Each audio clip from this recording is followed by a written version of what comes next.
नमस्कार दर्शक बंधु आसंता आज सुना मूल्य पर नजर पकाइबा। विवाह ऋतु पूर्व सुना बजार सक्रिय होई उठिछि। विश्व बजार चाप मध्य सुना एवं रूपा मूल्य ह्रास पाइछि। जदि आपण आज सुना अलंकार किणवाक योजना करूछंती तेबे प्रथमे 18 ରୁ 24 क्यारेट मूल्य रे रूपार सर्वशेष मूल्य जानतु। सामग्री बाजार सुनार अवस्था किपरि थिला 5 अगस्त 2026 रो फ्यूचर्स कंट्राक्ट को अनुଯାयी आज सुना बाजार मांदार होईछि। सुना मूल्य 268 किंबा 19% ह्रास पाई 1,40,080 रे बंद होईछि।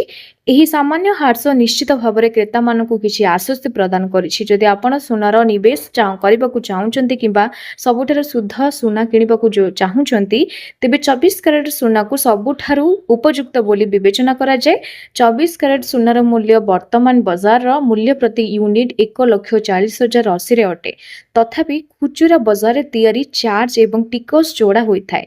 जदि आपण सुना निवेश करबाकू चाहुचंती किंबा सबुठारु शुद्ध सुना किणवाकू चाहुचंती तेबे 24 क्यारेट सुना को सबुठारु उपयुक्त बोली विवेचना करा जाय। 24 क्यारेट सुनार वर्तमान बाजार मूल्य प्रति यूनिट 1,40,080 अटे। तथापि खुचुरा बाजार रे तैयारी चार्ज एवं टिकस योजना जोड़ा जाय थाय।